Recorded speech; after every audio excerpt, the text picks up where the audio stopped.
Welcome, everybody, to the VESL Smash Playoffs for Spring 2024. Today, we have 8 teams competing here in the Western Conference for the glory of $300 to first place, plus some regional final land spots going to the top 2 in the conference. W Key is by my side here today. I'm Pyro J. And W Key, we got so much on the line. We're ready for these players to flex what they got today. Are you ready? Hey, I'm so ready. I actually have been fortunate enough to watch a lot of these teams compete locally at lands and lead ups. I'm local here to the Carolinas.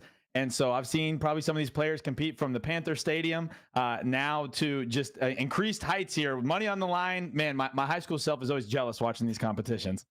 Couldn't agree more. We were bantering earlier about how, we were rocking it during the Melee days. I didn't see any high school buddy championships out there during that time. But folks, these teams from these high schools certainly do. So let's take it to the bracket. Let's see who is competing today. Funny enough, guys, we've already got plenty of teams already through the top 8. Check out those results from North Henderson, Challenger Early College, as well as Caldwell. They're already into the semifinals, and W Key, we're going to be starting today with South Caldwell and Hibriten. Yeah, absolutely. And seeing these players this far into the bracket, we're dealing with, we're starting to get to the best of the best. And so all the prelims, especially at the high school level, we don't know how the matchups are going to be. Was watching the VESL Fortnite competition earlier this week, and there was definitely some mismatches there in that battle royale setting. But now, as we get towards the end of a smash bracket, okay, these are going to be some really tough matchups. I'm excited to watch what happens. Plenty of fighters to choose from here for Smash. All kinds of skills, as W Key has mentioned. We just have to get into it. We just have to find out what these teams are going to bring to the table and if they can get those qualifying land spots. So, with this Western Conference action for VESL Spring 2024, let's get into it. First match of South Caldwell versus Hibriten is going underway. And we get to find out our first fighters here, W Key. I mean, favorites here when it comes to Smash? Yeah, well, I mean, I'm always going to go off the old meta, Samus and Young Link, but here we got Fox, which is an absolute legend, staple to the competitive Smash scene, and of course, Link here. So we got a little classic duo matchup here, Bunny versus Piano, and these players are already trading blow for blow.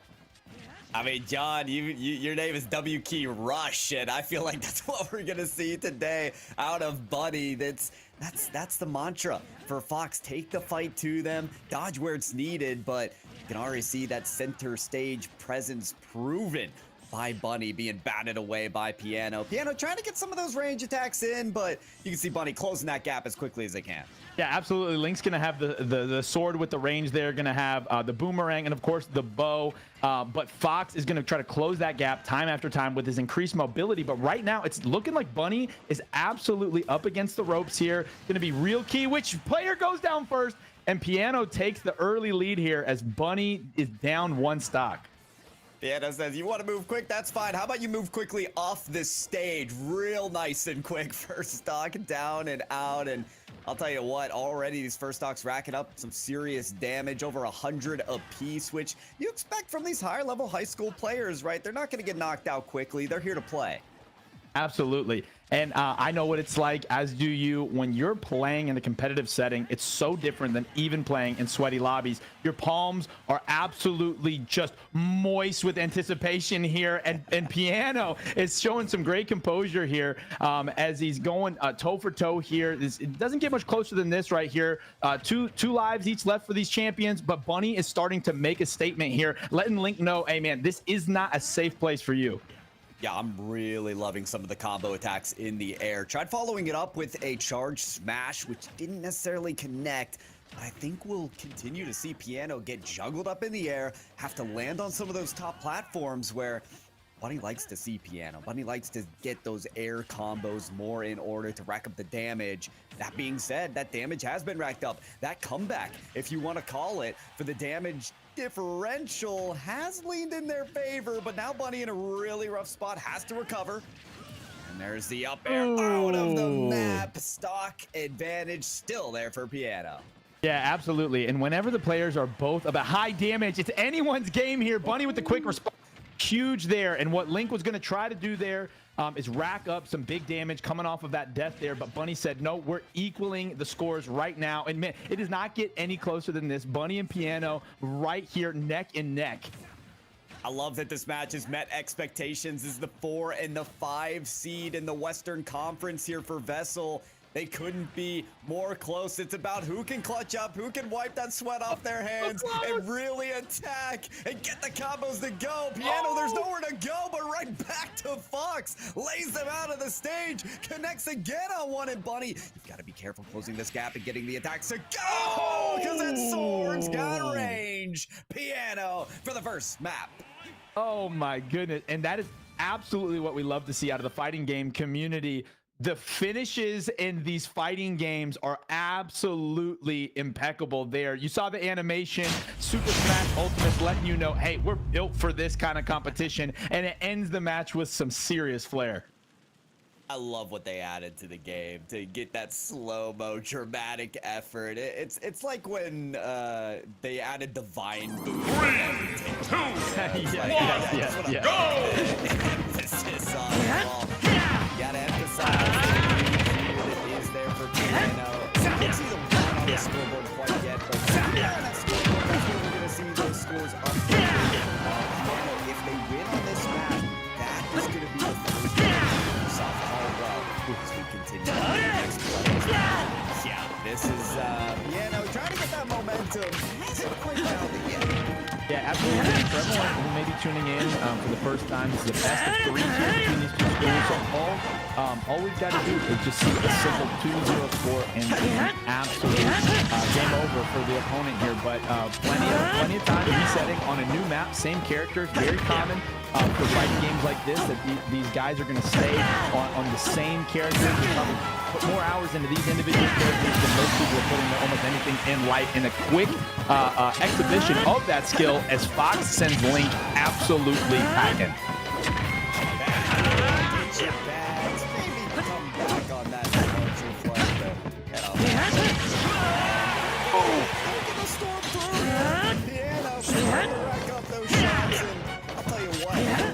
Like the distancing on Piano. They're trying to get Fox on that outer edge of the sword. That's what collects all that power and the 1, 2, 3 to send them away. Yeah, but it's an absolute chess match here when it comes to damage and dodging. There is every time you know you're gonna lose a stock at this. Oh, but you don't love losing like that. Those are the ones you're gonna look back on and wish you got back there. And Bunny's turning the tables on Piano. It's a different song.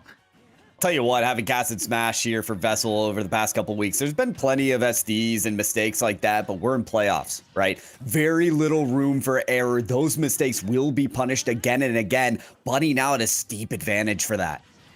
Yep. Oh, and just like that, though, Link is going to have the absolute roundabout kit here. This is why players love Link. Kind of got a little bit of everything for it. Very familiar character. I imagine Piano's maybe played Link throughout a number of different titles, and showing us the versatility of that champion and sending it back to an equal 1-to-1 here. But it's not exactly even because Piano's sitting on 88 damage. It's a tightrope you got to walk here if you're Piano. They're going with those down airs that just aren't connecting. It's actually putting them in a more vulnerable spot. And now in the air, Bunny, it's your time to shine. Connect on that final hit. 137 to 140 with the laser attack. The recovery's there for Piano. They've mistaken that before. They just get to center stage to be sent away again. Bunny ties it up. There you go, all tied up there, and Fox is letting them know, hey, I'm a staple character too. I've been here before. And again, just like we started the broadcast, you love this point in the bracket because these are players that have been tried and tested. They've worked out some of the jitters. They still got some nerves, but they know what they're doing, and it's a great matchup we've got today. Some people love the fighter changes. For me, during this really tight matchup, I actually love the decision to stay here. Work to your strengths. Both of you have proven that you can win against each other. So now it's time to dig in and give it everything you've got. Really working to the fundamentals right now is Bunny with these down smashes, taking Piano up, and away. Like trying to utilize these additional platforms on Battlefield if they can, but so far it's just been that middle part of the stage where the action has been. Yeah, absolutely. And of course, in this format, we're not looking at too many crazy maps like maybe some fans at home. They're like, oh, these are a lot crazier maps. What we like to see here is not see the players work against the maps. We want to see their talent go toe-to-toe here as Link sends Fox absolutely into a different galaxy. You're making me think of some other maps, Corneria or maybe Hyrule Castle. Like, there's a temple. And just so many good maps that if you're kicking back with friends on the couch, you play at. But here at the professional tier, where there's money and land spots on the line, you gotta keep it standard. You gotta let the players shine, as you mentioned, and outshined his piano. Quick stock there to equalize for Bunny. Yeah, and what's great about these players is, regardless of what happens with standings, is they're getting the opportunity to compete at a high level. They're building themselves a resume, if you will, of showing colleges, organizations that they can play at a high level and at the next level. We love to see these young players get the opportunity to honestly get a step above. Something that, again, when I was in high school, I would have done anything for. Shout out VESL.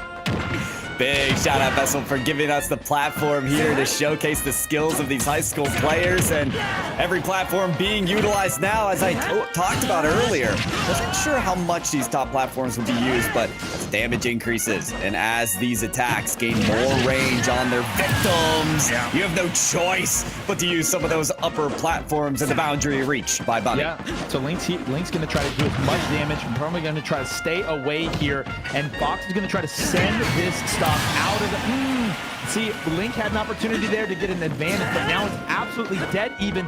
One stock to one stock, 0 damage to 0 damage. These players have everything on the line.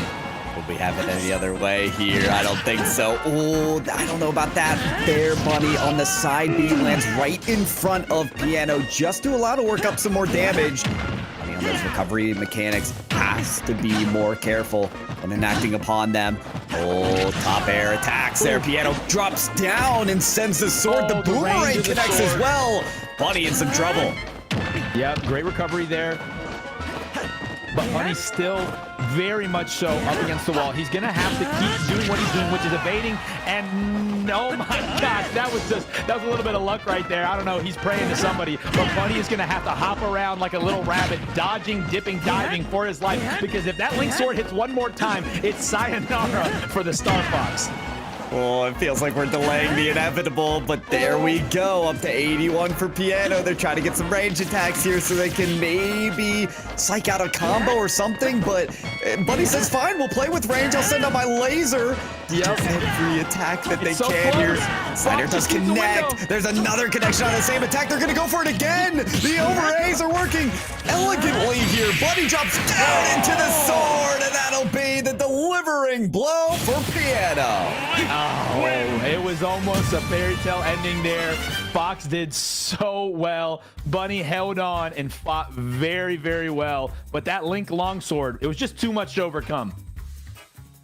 It was indeed. That sword, so spectacular. And, you know, I heard you talking earlier, WK. You're a big young Link fan, but I feel like that Link's got to be growing on you even just a little bit after seeing that. Yeah, I mean, Link, again, has got just one of the most complete kits in the game and is solid. So players that are coming to the game with Link might have hours logged in the past titles. And, man, I thought Bunny had it there for a second, but Piano, man, his song was just too loud. It's too loud, too successful.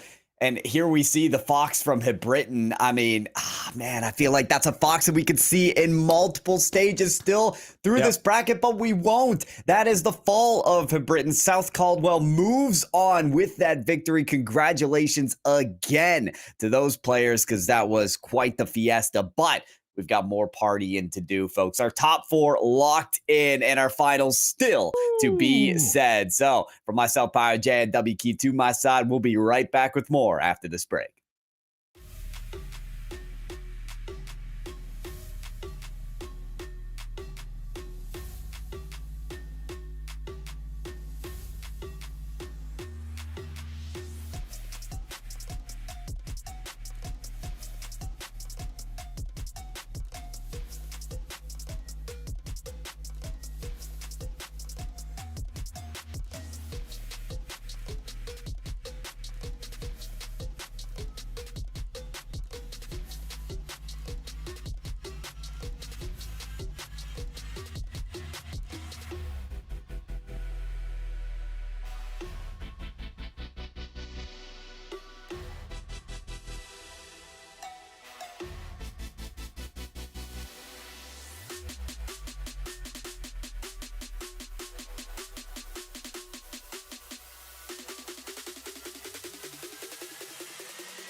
Welcome back, everybody, to the VESL playoffs here for spring 2024 for Smash. It's Pirate J and W Key by my side, and we just finished calling all the quarterfinals for the Western Conference here. So we have our top 4 teams and W Key. I gotta say, that last match, that was a lot of fun to watch. The Fox versus the Link. I mean, we could have been casting Melee for anyone who could really tell, you know?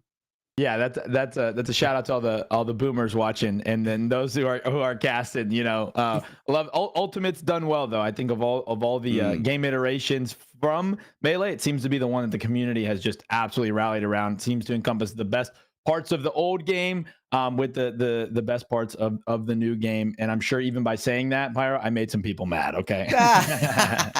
Hey, you've made me nothing but happy. So that's all that matters in my book, W Key. Folks, let's hop over to that bracket to see how really this Western Conference is shaking out. We just saw South Caldwell take down Hibriten, but unfortunately, they could not defeat North Henderson. North Henderson will be one of our grand finalists, but still to decide is Challenger, that is Challenger Early College, and Caldwell Applied Sciences. Check out that potential Cinderella story, W Key. That's our 7th seed of Caldwell Applied Sciences trying to make it all the way there.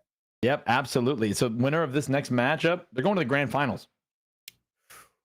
My goodness. There's so much on the line. You mentioned the sweaty hands. You mentioned everything that's on the line here. Regional land spots. Like, I'm not putting myself in their shoes. That's crazy. Yeah, we got the easy job tonight. I can't wait to check out this action and see what kind of a matchup we've got working here. Well, let's get into it, folks. Our final semifinals match here for the Western Conference of the Smash playoffs here for VESL's 2024 spring semester is on. Let's get on to our match. Let's check out our fighters. Let's see what they're bringing to the table here. It is Challenger Early College versus Caldwell Applied Sciences for our second match of the day. Keep in mind, folks, best of 3 action that we'll be getting into here.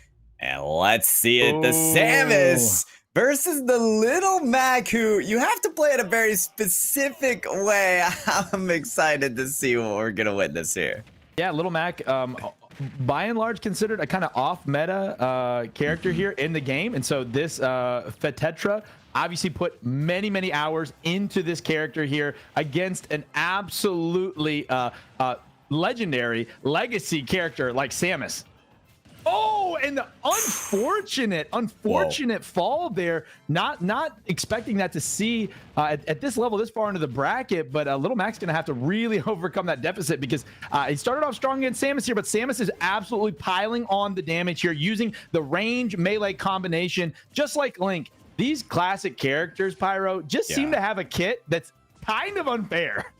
And that's why they're legacy, and that's why they're still here, because they work so well. Now, Fetetra, you've got to be careful here. That KO meter is on. If you can land it, you can turn this game around. And there it is. That's something they needed. And that's why you play Little Mac, is because even when you're at 106 damage, you've got the opportunity to send your opponent to the moon here. Little Mac's going to be trying to get some early damage on. Unfortunately, Samus sends it with a ranged attack, rolling, diving, armadillo status there. But Little Mac putting in good damage, 45 damage down on the Samus. Lots of dodging, lots of great shield work here as both players realize just what's on the line. And finally, I'm happy to see Fetetra jump up on one of those platforms. I feel like they've been locked in to this base platform and just eating range attack after range attack from Aiden. They're starting to land some haymakers here, which is great, but in the same sense, I want to see some hopping, skipping, jumping around just to not land into some of these easy attacks from Aiden. Yeah, we're watching Fetetra learn a hard lesson, you know, in the way but as you called out, as you predicted just a few moments ago, there's that KO, that uppercut potential there. But unfortunately, Little Mac sitting on 114 damage to 0 damage. Samus is going to be guarding the ledge there, fully confident, probably a little bit cocky, because there's everything for Samus to gain as he sends Little Mac off the map. I felt like I was the coach of Little Mac, like right outside the boxing ring with the towel ready to give him and saying, Little Mac, Take your time, man. Jump on some platforms. You need a break. You need something. I was sweating more than Little Mac or his coach right there. Caldwell made that look too easy with the Samus, and Ooh, for the character switch. that reason, we'll see the fighter change. I think something needed to change, whether it was a playstyle shift or this fighter change to Lucas. Okay, we've got Lucas and Samus. Again, a matchup that we've watched for decades. And the thing I love about the Smash community is it's been one of those titles that has been around for a while, and we're watching it right now in this VESL competitive matchup take root in a new generation of high school students.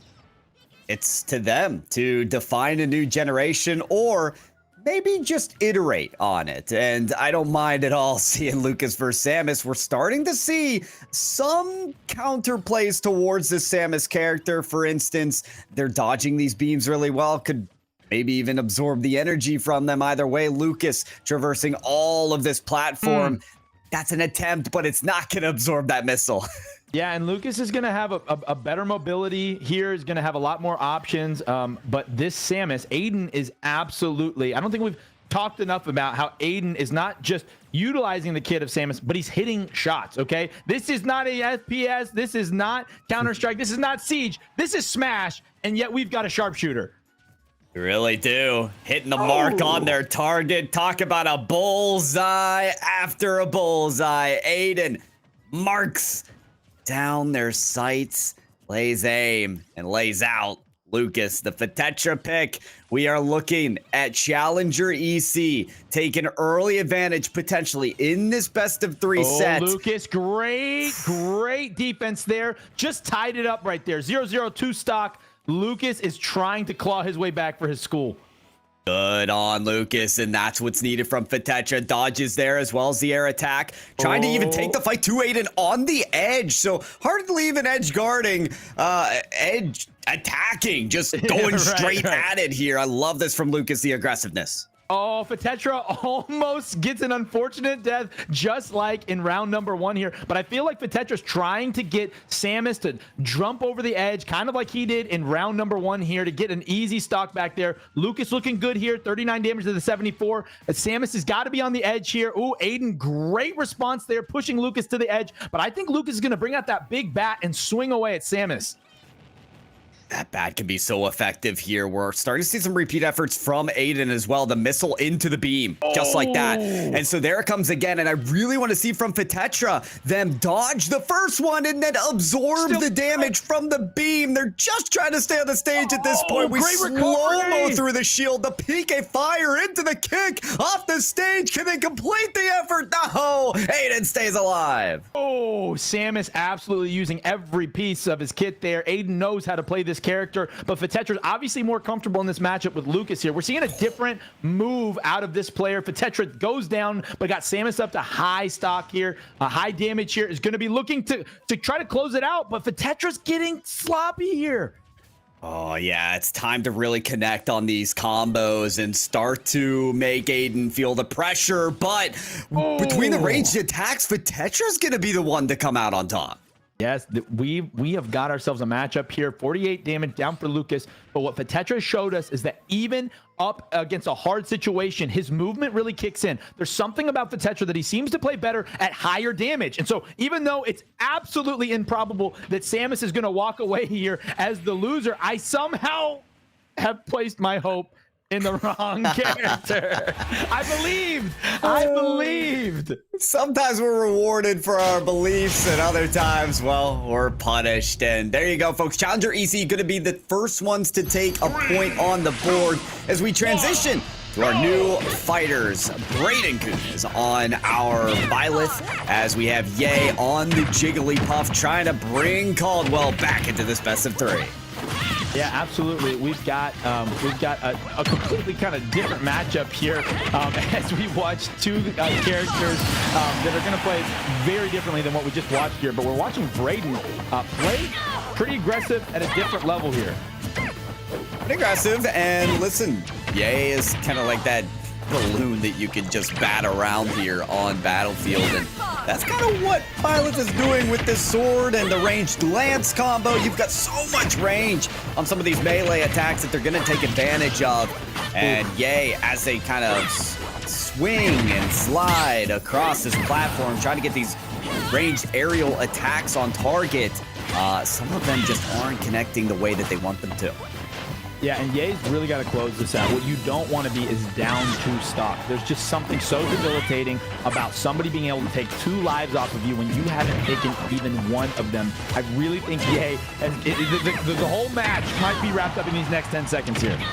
Oh, could be, but Ye taking the attack back to Brayden, but Brayden counters, takes out Ye, and recovers back on the stage. Unbelievable. Oh, that's a highlight reel. That's a clip. Brayden sending that to colleges that are recruiting. He's putting it on TikTok, and Ye wishes it never happened. He's going to try to erase it from the internet, but Brayden might go for the truly audacious thing, which is the shutout. But Ye says, okay, I know, I still play this game. I know what I'm doing. I made it this far. That's right. They're in playoffs. They're in the semifinals. This is all for finals. I mean, Caldwell, you go down on this life, and then on the next stage, a bull run is over. So Ye trying to do it for the team, trying to get some attacks to combine the effort, closing the gap as much as they can. And there they are, already up to 69%, dodging into another aerial combo. But finally, that Lance has something to say. Yes, Ye understood the assignment, trying to get the easy sleep. Let's see what he's going to do with it. Oh, Brayden tied it back up. 68 damage there on Ye, but Brayden is not out of the woods yet. Ye flipped the switch. He might understand that there's an entire school on his back. Pressure mounted, and he's performing. Does he go for the rescue? You're on 83. They're not going to get the chance to. Came so close, and I think you got to get Brayden up to like 35, 40 before that rest is an instant KO. So we were maybe 1 or 2 hits away from an insane play there. Wow. Impressive, though, from the Byleth of Challenger to get that first win. They're going to stick on those fighters here. W key as we're into the second map. Yeah, and same fighter, same matchup. I think Byleth was absolutely punishing early on, and it just took Ye a little bit to adjust the Jigglypuff to the matchup. I expect that Ye's going to be able to use this Jiggly a much more proficient way. That he's going to felt out the way that this Byleth matchup goes down. So here we are already, Brayden. I mean, they want the quickest route to the finals if they can make for it, if they want to see it happen. Already, North Henderson hasn't taken a single loss into the finals right now. Brayden says, yeah, give me a piece of them. I want to take them out. I want to give them their first loss, but Ye still in the way to do that. So much on the line. School pride on the line. Collegiate future on the line. Being streamed right now, recorded forever in front of their school, in front of the internet. And Ye is getting pushed to the absolute edge there. He's got to remember, Pyro, that last map, he came back, he created so much yard. There's just something about this Jiggly that he's like a procrastinator. He lets Brayden he lets him get so far up on him, but I want him to attack early. I want him to press the advantage now. That might be the most convincing attribute of Ye there. A high school procrastinator. In no other area do you thrive more. Ow, but let's see it. Come on, it's got to come through at some time, right? Here comes the first roll, and it connects. Unbelievable. Brayden off the map. The side attack to take them all the way through. God. Ye's finally cooking. That's right. And the recoverability of Byleth, the ability for this character to recover is absolutely wild. Ye had to push him to the absolute edge off the screen just so that we can ensure that he's not coming back. Oh, the extremities of the map were necessary for Ye. They achieved just that, but the ceiling still appears to need to be pierced for Ye to win this matchup still, making this comeback happen. But I'll tell you what, the damage is much closer than I expected it to be. In fact, Ye just a few damage points away from taking the lead in a sense, but Ye at 97 making 112. This Jigglypuff can be so vulnerable. Yes, and it's just like we said, procrastination. Ye here is still in it. 84 damage, and Ye's got to strike fast, and he's got to strike hard. Brayden's going to be playing the dodge game here. He's going to try to be a little bit cheeky, a little bit sneaky in that damage, and he's doing a good job. 28 damage down when he's sitting at 95 is really good work here from Brayden, but Ye has to act quickly. He's got to send him off the map, but Brayden is a punisher. He's pushing him back to the middle here, and Brayden might finish the whole thing right now. It's so scary for Ye to even go off the edge because, again, that sword, that range, Brayden so punishing even when off the map. The only The only real kill that Ye has gotten is off that roll, so I wonder if we see it again, or if we really see the rest come out as well. A couple different attacks here that could combine for a kill onto Braden. We're still getting those side attacks here, those neutral attacks. They're coming in for another shot, but Braden continues to bat Ye away, and they are not in a good scenario here. Ye floating back down to the stage, does get a dodge to get back to center stage, gets the up, there we go. That's one stock down, one to go.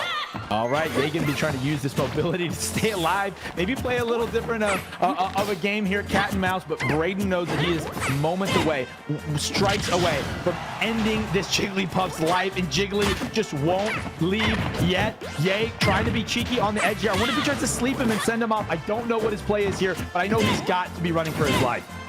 It's so scary because they're just out of range of this slant. There we are, 20%. This was the point in time on the last map. The Jigglypuff was out, but 49%. They can take them out now if they get a rest to connect. Already up to 64. This is it for Ye. They've got to go for the kill shot here. There's no more time to waste. Braden still in punishing territory for this Jigglypuff. They enter the range. They dodge the attack. They get into the shield. They jump away. Still more attacks to be had. Braden, how have you let it go this far? The rest misses. They come so close, inches away. Ye went for it where you had to, but Braden still gets the win.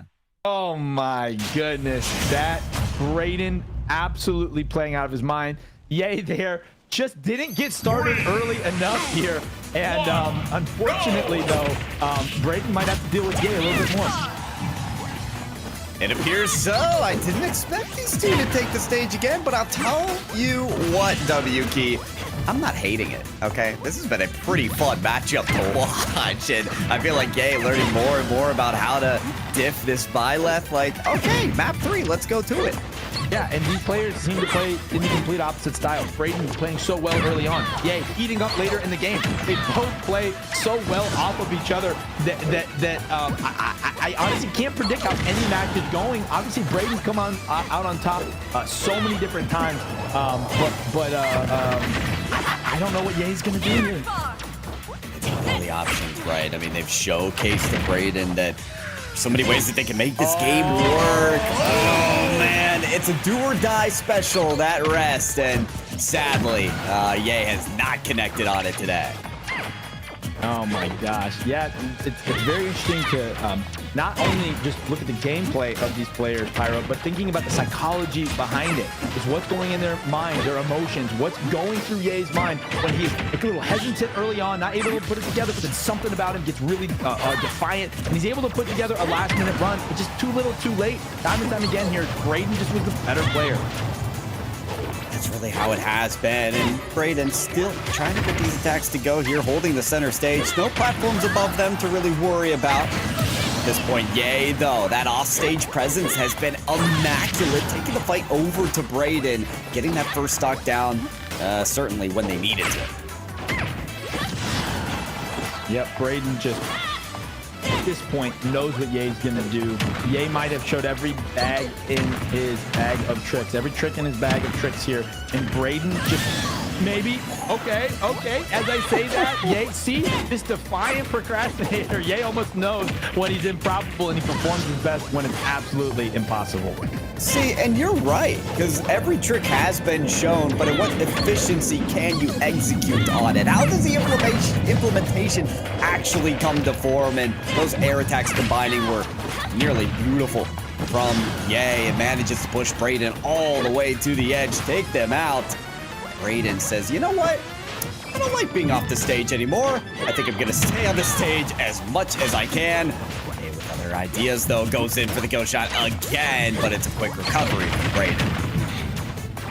Yep, Jigglypuff here has been a character we haven't seen too much of, but this is why you play Jiggly, because there's always that off chance of that absolutely devastating ability to turn a match completely around as Jiggly takes one off of the superior Byleth. Yeah, we'll give the golf clap the same way Byleth was in that little box there to the Ye Jigglypuff, but that is sadly the end of the road for them. Challenger's still going to move on here as the Byleth of Braden was just too strong. And WK, at this point, let's take a look at the bracket. Let's see where we're at before we head on to this finals, because for this Western Conference, we've seen it all. 2020 for North Henderson on the top side. 2020 for Challenger EC. We've got to get these Titans to clash. Yeah, here we go. We got Godzilla King Kong, the 1 seed and the 3 seed here. And man, this is going to be a grand finals indeed. Well, it's so grand that we can't wait to get to it, folks. We're going to send to a quick break before we get into our finals of this Western Conference playoff section of VESL. We'll see you very soon.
Welcome back, everybody, to the VESL Smash playoffs for spring 2024. It's myself, Pirate J.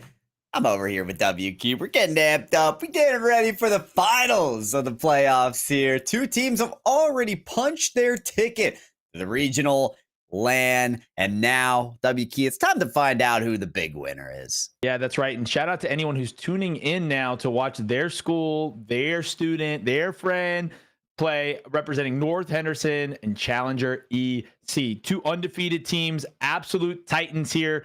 I just can't wait to watch what's about to happen in Smash. I mean, we already saw some great players from Challenger early college. We're talking about that Byleth on Braden, right? I'm looking forward to seeing some of these players return, but I will say for North Henderson, haven't seen them on the broadcast yet today. So looking forward to seeing what is in store for us here for this finals as we're ready to get into it. Here we go, folks. North Henderson versus Challengers EC. And keep in mind as we get into this, best of 5. There have to be 3 victories for a team to hoist that trophy, win that crown for the Western Conference. So let's get into it. Let's see what these players and these fighters have in store for us. Let's see if they not only had the guts to go to the finals, but also everything that it takes to take home the win.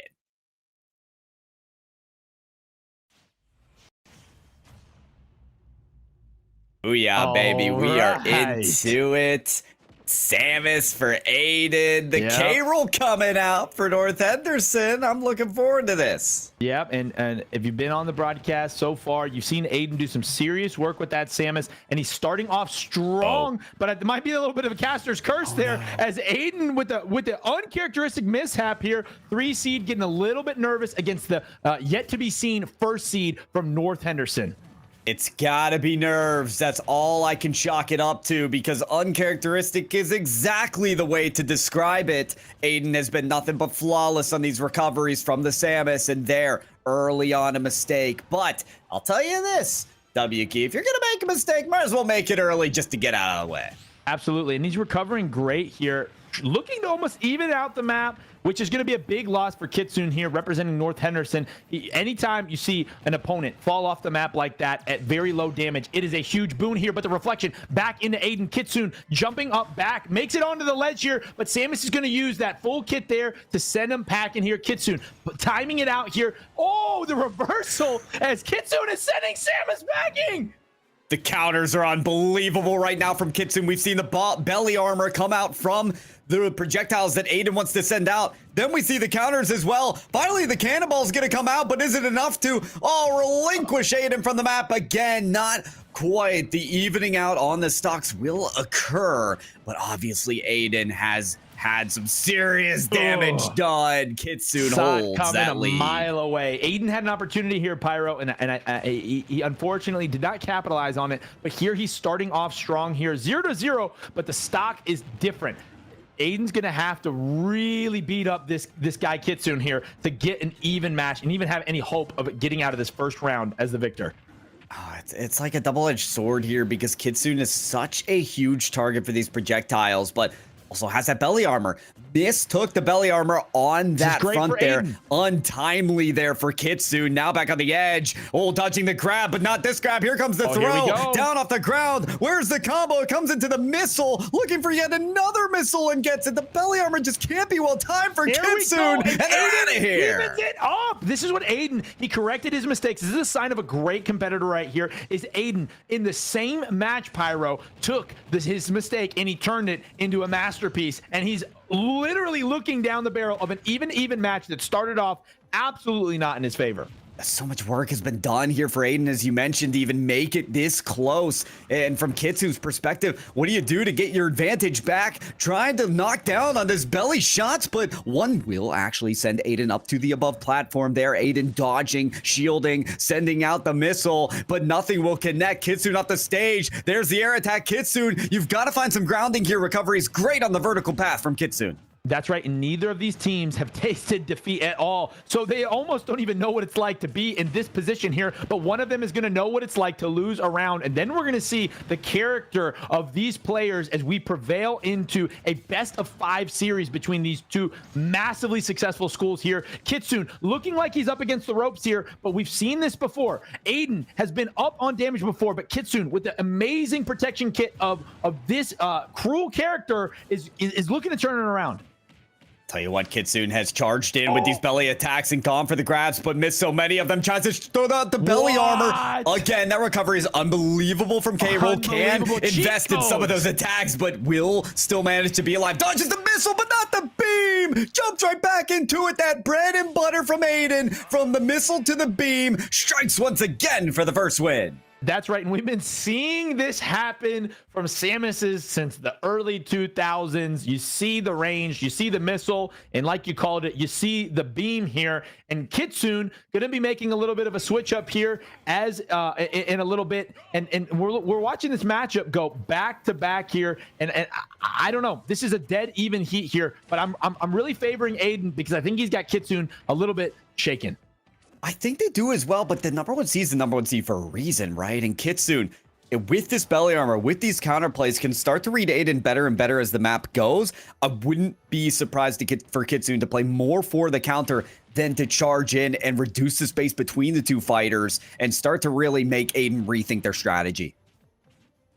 Yeah, and Kitsune here, it's almost like he doesn't even have to worry about going off the edge. This recover ability that this character has is just absolutely unseemly, but Aiden is using everything in Samus's arsenal. He's got the absolute range there in every sense of the word. Kitsune's trying to get him off the edge there, but Aiden has found his form. The belly armor reflected into the missile, but Aiden gets right back up and is going to send Kitsune back up against the edge again. On the edge, and might as well toss him out if you can. Grab and throw is gonna ask for everything from Aiden, and this beam hits again. Oh, that's just so punishing against Kitsune. Yep, and Kitsune right now has a big opportunity. He's got to send Aiden packing right now so he can keep this match even. Otherwise, Aiden is going to just start a snowball that I don't know that Kitsune is ready to come back from, and it's looking like the Samus avalanche is starting to roll down the hill. Ooh, boy, go ahead and charge through all of those cannons after the armadillo. Aiden is gonna love to see that. Down B into up B, sending Kitsune flying, missile into beam. Kitsune, is there anywhere to go? Most certainly there is when the Samus is underneath you in the belly. Comes out to play, but that belly's gonna receive a big punch. The first time we've seen it on the broadcast tonight, the 3-1 in terms of stock here, and this is not looking good for Kitsune. Aiden's feeling great. He takes the death, but he's not worried about it because he's got 2 whole lives to burn through. Kitsune's going to have to be an absolute magician here. Use parts of his kit that we haven't seen him use yet if he's going to pull out this upset win against the Aiden with the absolute advantage.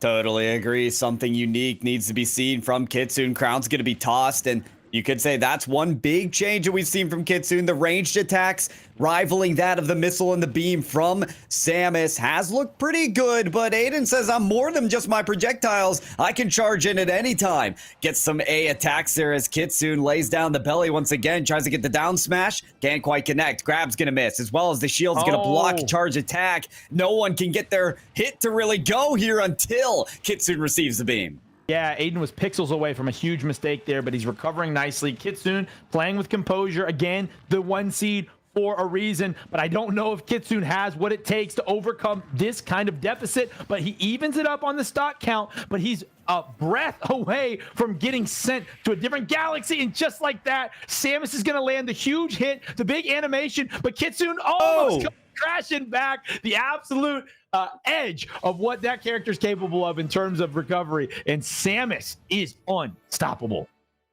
Feel like if K-Roll maybe just put their hand a little bit higher, could have reached that ledge, but yup, just goes right down to it. Well, our first win is there for Challenger. They may be the 3 seed, but in this best of 5, they will get their first win now. Brayden is back out with the Byleth. They're going to be matched up against the Kazuya from Pork Chop. 2 incredible fighters here to take the stage on Pokemon Stadium. Yeah, and now we're watching 2 players that are pretty evenly matched in terms of kit. This is going to be very interesting. Now, this might be so far, would you say, Pyro, the most similar characters have been in terms of their kits here. Both brawlers, both right up in each other's grill here, and I don't know yet who looks like the stronger player. Oh my god, I mean, between these fighters, I could be right there with you, but look at what Pork Chop has done already. I mean, if they get 1 strike, one big blow onto Brayden, then this is going to be the second time we witness a 3-1 Brayden. On the wrong side there, and so far it looks like North Henderson are well in gear to even out the series. The toss here against the Byleth. Kazuya commanding stage presence here, kicking them right out as they uplift back to the stage. Yeah, North Henderson here making a statement here. Again, we haven't seen Pork Chop too much on this matchup, and it's absolutely bewildering watching what we would have considered our strongest player on the broadcast, Braden, getting completely pummeled here. And it's like Braden never even showed up to school today. He just stayed home sick because North Henderson said, here's why we're the 1 seed. My jaw dropped. Kazuya couldn't have been executed on more perfectly, and Braden, that has to be a humbling moment for you. It is time to get up, dust off the dirt on your pants, and start to bring it back to the Kazuya, because the throw combined with the beam, the laser from the eyes from Kazuya is just so much, and now Braden actually responding in a better way. Yeah, well, we know that Braden has the capabilities here, but again, when you're used to being the top dog, you do not know what it's like to be overwhelmed here. And I don't know that Braden expected to find somebody as good, as great as what we just saw from Pork Chop. And Braden, it looks like he's getting outmatched, outclassed, or at least outmentaled here. The young man, this person's got to get themselves together. Oh, no. Oh. Pork Chop! Come on, man! Leave some meat on the table for somebody else. Oh, no. Almost the kill on 0% as well. Yes, Braden here, of course, trying to send it, trying to swing wildly. The 74% damage isn't even in the realm of immediate knockout here, as Pork Chop here is just absolutely moving all over the map. Braden looking like a player who's never even showed up in the first place here, going from one of the greats to just struggling to put it all together here. I hope we can see some kind of underdog comeback here from Braden, because challenger North Henderson, this is down to the finals here. Whoa, Pork Chop, that's a scary position to be in, but does recover. They don't have stage presence here. It's all held here by Braden, but oh, how quickly that can turn around on them. Pork Chop finds a way through as they have all day today. 3 stocks to take home on that win. Oh my goodness. North Henderson, challenger. Just a matchup that I knew was going to be great, and it's certainly not disappointing here. And this is going to be a little bit of a funny one. This is what you love about titles like Smash, and it's really unique in this, is that as intense as it is, it's a combat, a fighting game, but you're watching such comical characters play it out. Yeah, there were some mixed responses towards the Piranha Plant coming through as that first DLC fighter, but, you know, it's kind of fun, and honestly, it's pretty viable as well. Once we start to see that Spike Ball come out, yeah, that's going to be able to rival the Crown and the Cannonball from the K-Roll, and I'm excited to see all of those projectiles meet each other in this fiesta. It does kind of feel like we had a really strong character against the other, like Challenger, North Henderson, really have their fights on the advantage, but this one appears to be close. This could be our difference maker between these 2 top teams. Yeah, and someone's gonna need a break here so that we can start to get a sense of who's gonna be our grand final. And at the conclusion of this, we're gonna get to tell everyone and award these students some prize money playing, yep, let's just say it one more time on the broadcast. High school esports. That's right. Shout out VESL and everyone involved, all the schools involved, the volunteers, the coaches, the teachers, the faculty that are allowing these students to just put on a show for us here and build their futures at the same time. It takes a village to get these things moving and to allow ultimately a stage for these players to shine and get some winnings on top of it. Hundreds of dollars on the line just in this grand finals matchup here for the Western Conference of VESL. And Gyro, oh, he wants every slice of that pie, trying to send Piranha Plant off the stage. We'll call this 6, but that's the first letter in the collection of characters in their name. 6 on the center stage is combated just away. The counterattack from Gyro coming through big on that play. Yes, this is familiar to me, even from casting in Fortnite here. When some of these players, they put such nondescript names here, but they don't realize is what might be a meme to them is absolutely just kind of confusing to know who we're going to root for. So, 6, here's our promise to you. Me and Pyro will help you brainstorm a name that we can say, we can put on a t-shirt and help you go somewhere. You look like a talented player here as you're putting Gyro on his back. That's right. Oh, Gyro. Can it be the finishing blow that finally Six can connect on? It doesn't look like it. Gyro seems unbeatable, seems infinite here. They're sending everything against Six. Here comes the belly smash as well. Ooh. And that really does put the smash in belly smash. That is going to be it for K-Roll.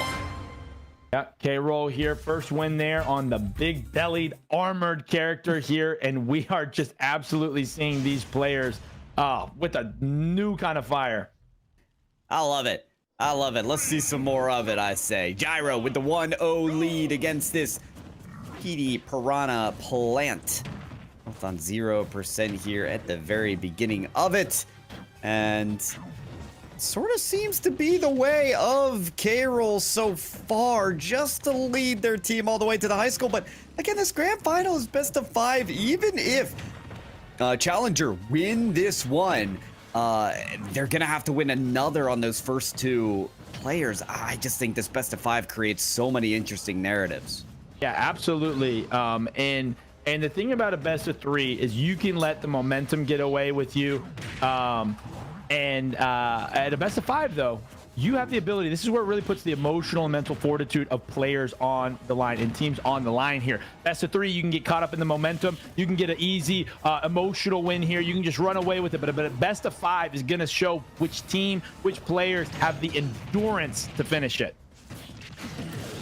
Let's see it already. 6, good start here. Start to turn it around. This best of 3 is in favor right now of Gyro, just between these 2 fighters. So if 6 can turn this around for a 3rd map, it's going to be really important to give one of these high school teams, or to give really North Henderson a chance to hold their #1 seed, to hold the lead. But the belly again, that armor just plays so well into the counterplay.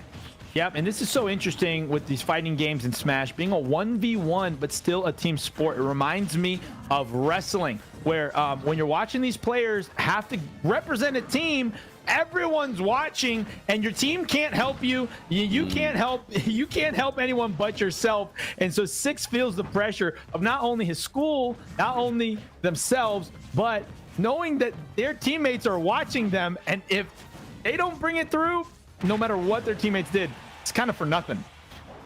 Reminds me of track and field. The 4x4 would be the last event, and if the teams were even, you got to run that lap as quick as you ever have in your life. So absolutely. All eyes on these fighters here as they're both on their 2nd stock, but Gyro will change that real quick. Down to the last stock, it's gotta be your best. Yeah, I'm very surprised you're watching Six turn it around. If I would have just guessed how this was going to go after round 1, Gyro looked completely dominant here. But sometimes players like Six, they just need a little bit to feel out their opponent, to see the patterns here, and then we watch who's got the most strategy here. As Six seems to be reading Gyro's mind here, knowing what he's going to do almost before he does it here, and showing us this DLC character might turn into a local legend here in the VESL Smash Grand Finals.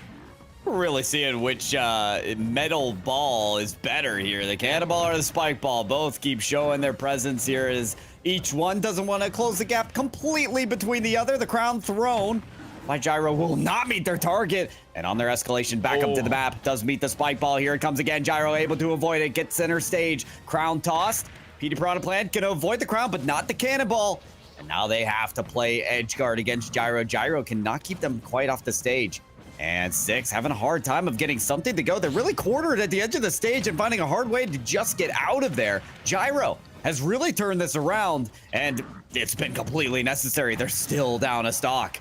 Yeah, I don't know. I hope it's not what I'm thinking, and that Six is playing with his food a little bit, knowing that he's up a whole stock and that Gyro's up at 128 damage, that he got the time. This is not the time to play around. You got to finish it.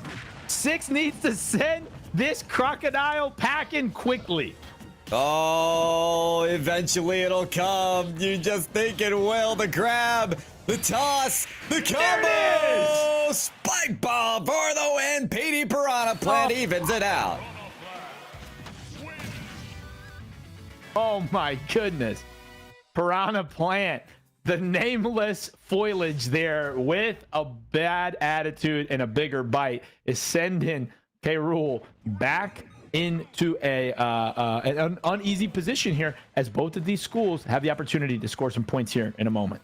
I feel like this is a rare stage to see. It's still that almost, base stage with the 3 race platforms, but some different scenery here. We'll take it to space, and it really is new heights that these fighters have to take this battle here, because only one is going to give their high school the advantage. It all comes down to these 3 stocks. That's right. And sometimes a player's comfortability is so about those first few opening seconds here. I'm watching Gyro feel so much more confident after getting some of that initial damage down and putting 6 up against the wall. Gyro seems to regain confidence, regain composure, and is reminding us just how they got this far in the first place. 6 doing the same, though, on that edge guarding, puts Gyro in a very uncomfortable position. And although Gyro can throw those crowns out, 6 has read that all along and countered them really well. Gyro, it feels like maybe it will come down to the stage presence and some really good back airs. Wow, that connection was everything and more. Yeah, absolutely there. Gyro showing that not only is this a character with great defense, but he knows how to turn that defense into offense here, as 6 is getting the damage rung up again. This is not what you want to see from 6 for 6 coming off of such a great victory. Gyro's making him pay. Pay they shall. Gyro connects on yet another one, crown thrown, but that's dodged well by 6 as it comes back, hits them, and Gyro is at the back air again, just sends 6 packing, and 6, it's gonna need to be an unbelievable performance, one that rivals your previous one to bring this all the way back in your favor. And there we go, the 3-1. It's the absolute worst position you want to be in here if you're 6, but it's exactly where you want to be if you're Gyro. And Gyro is not looking to give up even 1 life, but he doesn't have a choice here because 6 just took his life. It's 9-0 on damage, 2-1 on stock, and 6 is going to have to pull off something cheeky. He's going to have to pull off something stupendous, and he's not doing enough damage as they're tied up here 31-32. 6 still trying to hold on for North Henderson to keep the 1 seed just where they are at the tippy top. However, running into massive issues. The grab, there's the throw as well, and they're loving these grabs and these bite downs. It's working well to rack up the damage on the Gyro as they close this gap. 6 seems to have the advantage, whereas Gyro working better from range, but they're caught on the edge right now. So having a really hard time even getting an advantage here. 1 swing of momentum could favor Gyro to complete this best of 3 to stay on top. Gyro on top of the platform hits the spike ball, crown thrown out. Maybe 6 can get the spike ball here. No, and the slash doesn't get it either. Picking up the crown. Gyro is punished. Back on the stage. Gyro, how are you alive? It seems like K-Rool has an absolute infinite ability to get themselves back onto the map here. And 6 has an absolute ability to not go down 1 stock to 1 stock. But 6 has an insurmountable amount of damage, and he gets instantly sent off the map as Gyro says, hey, who's your 1 seed now? Oh, baby. Challenger. Early college take the lead in this grand finals. And folks, if the format was different, then maybe we would see it. But a new pairing here as North Henderson says, we need this win. We're bringing out the big guns against Aiden. That's right. Porkchop played so well. The most dominant performance we've seen here so far in the broadcast.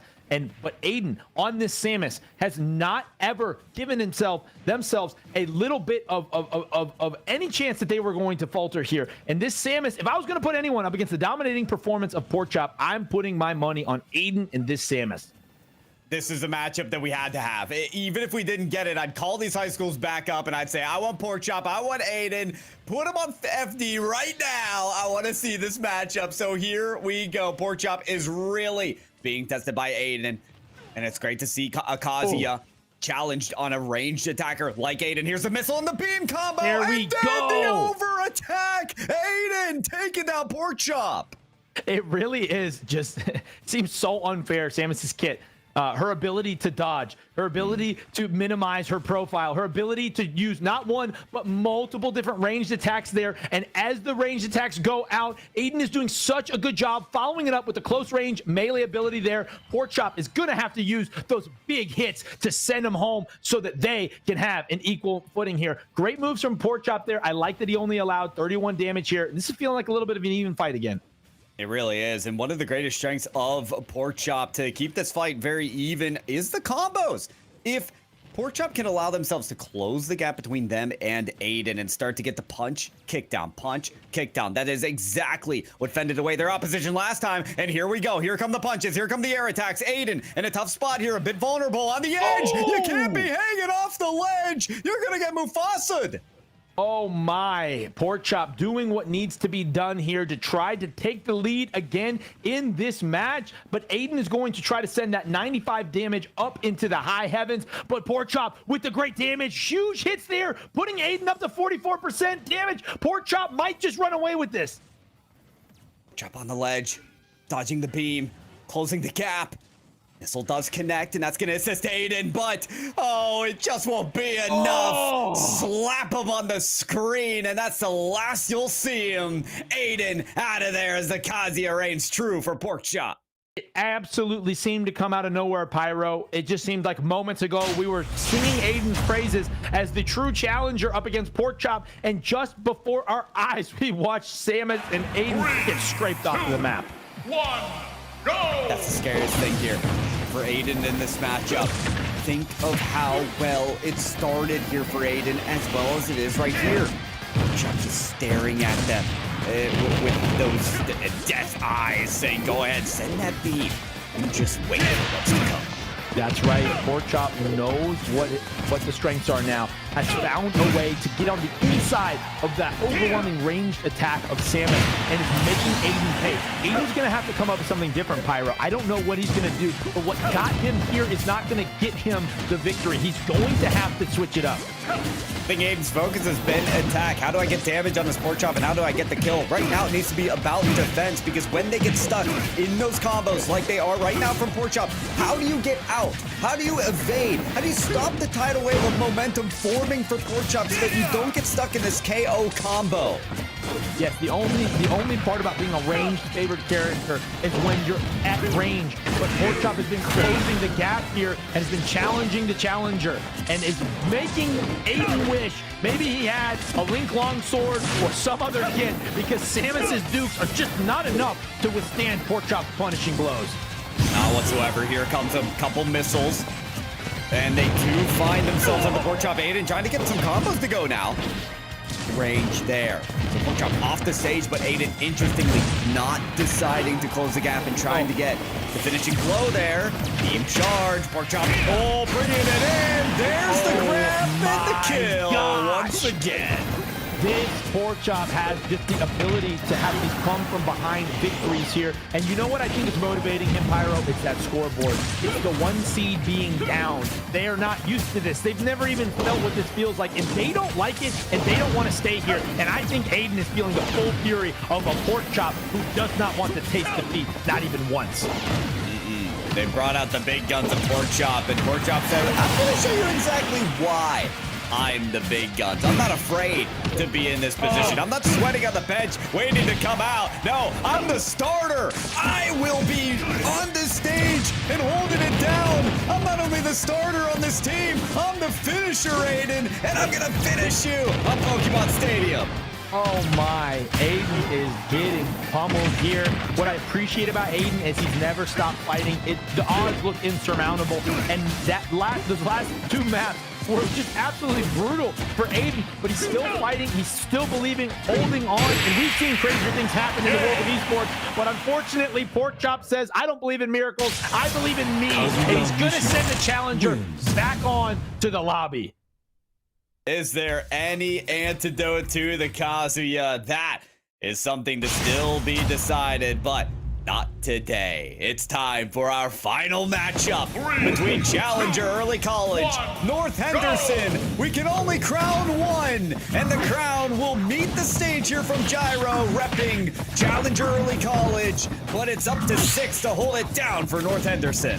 Absolutely, and this is the tricky part about these athletic, competitive environments like we were talking about, like track, like wrestling, and certainly like the competitive fighting atmosphere here. And North Henderson would probably wish that they had Pork Chop here to try to close it out for them. But 6 is going to have to see what they can do. Gyro, seemingly the strongest character, strongest player from Challenger, and 6 is going to have to show something a little bit different. Let's see what you got, 6. Hit up, belly smash there from Gyro, back air. Just to maintain that stage presence. If the crowd comes back, it doesn't wallop. Vidi Barada playing the cannonball, coming back out for the air attack, and the belly smash targeting the stage attack. So really, there was no safe area for 6 to go. Yeah, absolutely here. And, you know, I'm surprised we haven't seen any Minecraft dude characters, no Sonic so far. I've been surprised by some of these player choices here. But this is something that's so fun about the high school level of esports and competitive atmospheres, Pyro, is because sometimes you see what might be considered off meta, but might be the start of something that's truly brilliant. It's all about those comfort picks, too. It's like, you know what? Yeah, I know that this fighter is S tier, but I feel good on this character. I've got some good online wins on them. My friends can't defeat me on them, so I'm going to show the high school North Carolina community exactly why I'm good on this character. And both 6 and Gyro, I feel like, have those flow state moments, have those moments where they're feeling like they're the best of the team. Absolutely. That flow state comes when you have that familiarity that you talked about. The comfort pick is not just the easy way out. It's knowing that you and your brain, your body, and that controller, that you feel like you're one with some of these characters and some of those flow state moments here. And I think fighting games are some of the best representations of a person and a character truly becoming one. Oh, yeah. No doubt about it. And this is interesting, too, because you're getting this matchup again between Gyro and 6. It allows them to get in some sort of a tempo, almost a dance between each other. They say, oh, yeah, you're taking that step again? Okay, sure.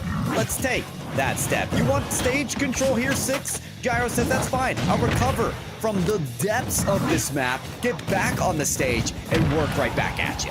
Absolutely. This is very evenly matched here. This is how the Aiden and Pork Chop match started, but it did not stay that way. But it looks like 6 and Gyro are here trading blows back to back. 2 great characters, evenly matched, similar and different in terms of their kit and the ability for these characters to progress around the map. I just still can't get over K-Rool's recoverability there. It seems like K-Rool can fall completely outside of the map and somehow still fly all the way back up. Vertical cover is just absurd, realistically, from Gyro. And it's led to the second stock for both fighters just lasts forever. Look at this still. Gyro plummets back down to the stage. Decides to recover on that vertical path once again. And here we go. Who can land that ranged attack? A couple from Gyro. He keeps sending it out. 6 doesn't have a counterplay, shielding all the way to the extremity of the map and getting that grab to go, tossing them back up in the air. And finally, that one will be the final throw. 178, Pyro. That might be the highest damage we have seen. So shout out to Gyro for taking it so far in the early stages of this map. I want to point everyone's attention to the clock in the above right-hand corner. This is the longest match has gone in this broadcast. These 2 evenly met characters here, knowing that it's 2-2 here. Everything is on the line. Pyro, are they playing slower? Are they taking their time, knowing there's no takebacks after this match? It's like there's no room for mistake, but that might have been one right there. 6 pulled the spike ball out and landed into the cannonball, which just maintained its velocity back down on the 6's head. We know that Mario stomping on the head of Piranha takes him out, but so apparently does the cannonball.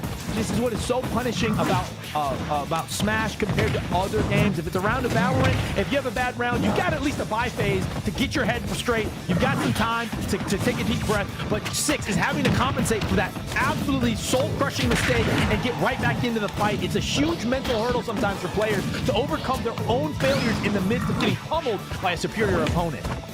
It takes an amazing amount of composure and adaptation to do that within the stage, and that's exactly what we're trying to see out of 6 right now. Dodging so many projectiles right now, jumping away from the air attack, landing on one, but falling victim to the belly smash. Staying on top of that platform could be dangerous, so they get back to the base stage. Spike balls are out to play, but that belly armor comes through once again for the counterplay. Into the cannonball, goes out from 6. Air attack there from Gyro, seems to be taking a dominant streak here. 6 barely back to the platform.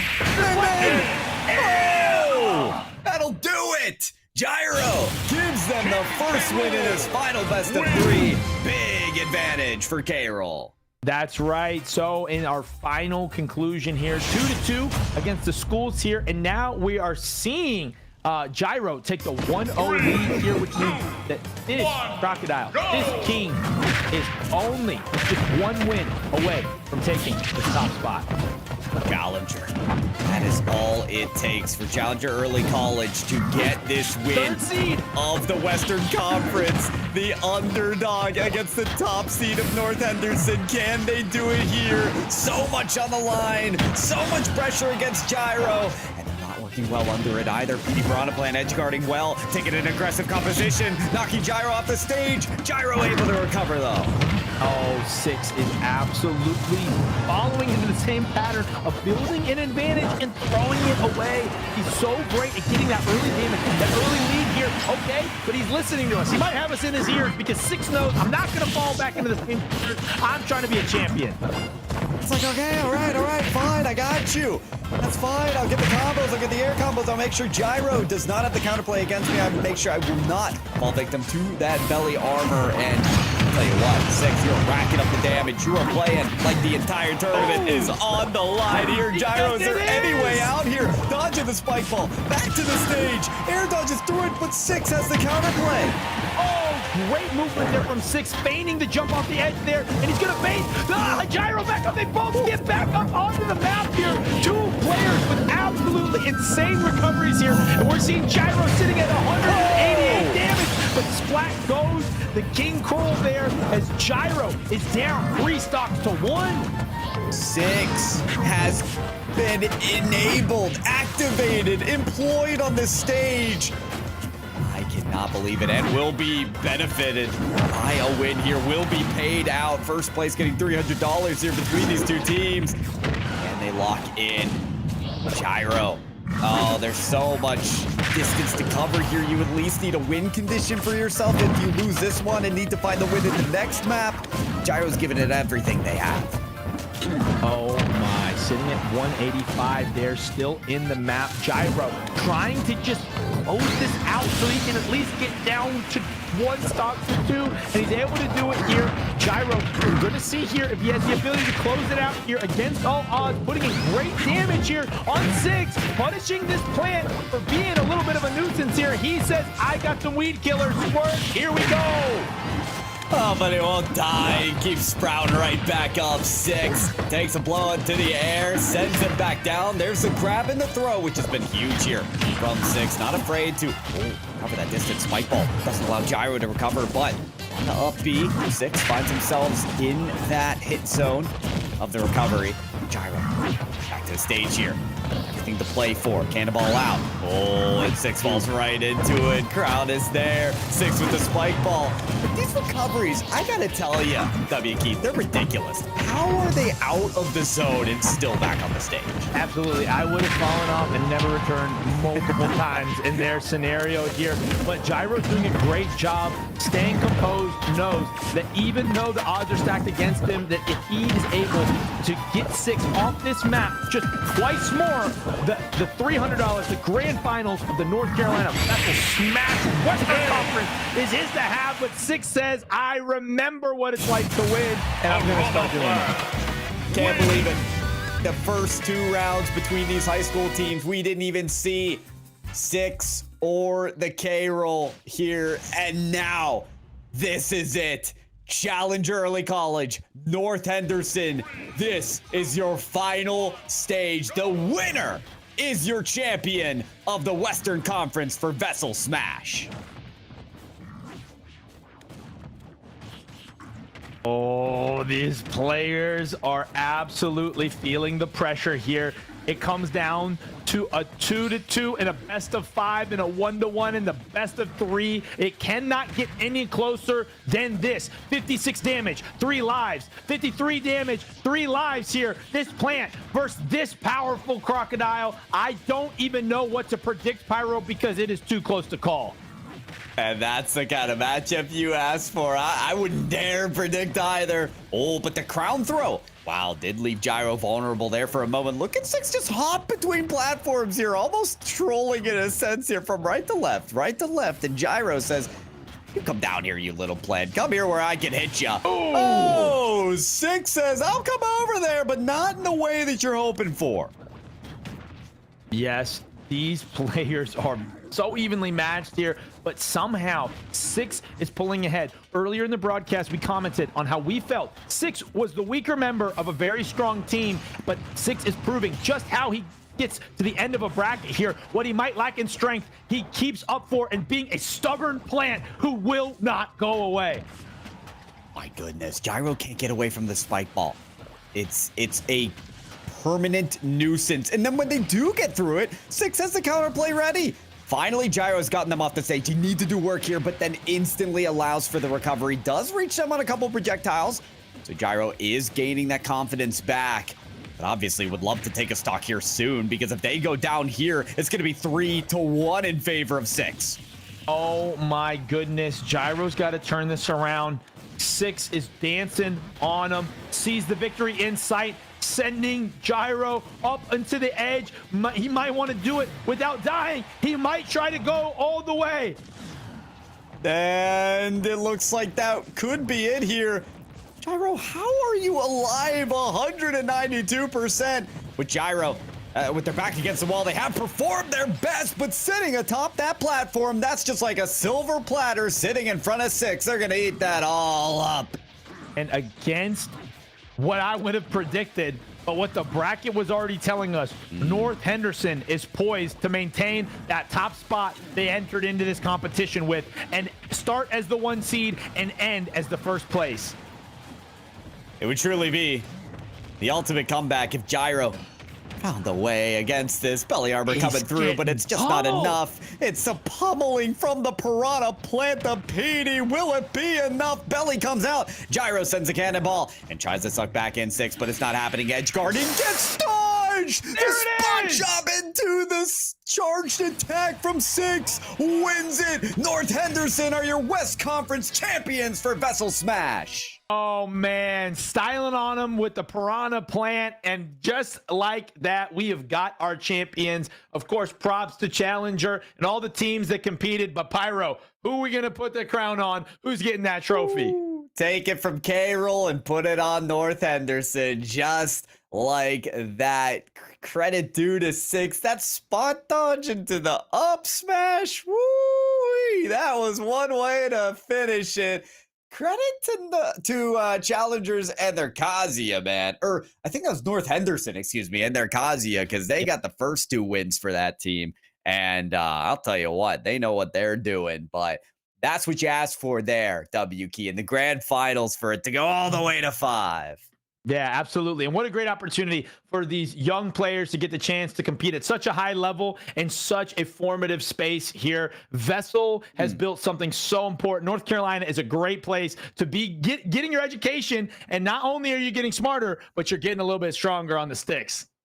Yeah, you're learning how to adapt and be flexible through these matches, as we've seen from these fighters. Folks, let's get one last look at how this bracket all went down for this Western Conference, because we started with 8 teams, guys. 8. You can see North Henderson, South Caldwell, Challengers Early College, and Caldwell Applied Sciences all started out the day right, but only one can end it appropriately. That was North Henderson, your champions at the end of the day. But check out North Henderson and Challengers Early College. Both those teams, as they get to the grand final, will have a spot in their regional land. So their story is not sung entirely quite yet, W Key. It's been a pleasure joining you for the booth for the very first time. Any final words for our high school students? I know we were sharing our praise with the VESL team here, but any words of wisdom or credit due to this wonderful talent that we've seen here today? No, I just can't help but think that no matter how these teams placed, how these players placed, they're all young. They've got a bright future ahead of them. Make sure to follow VESL GG on all social media platforms. Tag in any clips or highlights or recaps that you guys have as a team, or maybe as some of the fans watching, some of the parents, some of the teachers, some of the friends, some of the cousins. It's been so fun being with you guys, but we're just getting started with esports in North Carolina. Absolutely. Stick with VESL and stick with us as we still have some playoffs to cover. Tomorrow we'll be covering the Rocket League playoffs here for VESL in the spring semester. So stay tuned to that for the live streams tomorrow. But for myself, Pyro J, for WQ2 my side, and for Brian on the sticks in the background, making the production look beautiful, thank you so much for tuning in. This has been the Smash playoffs for the Western Conference of VESL.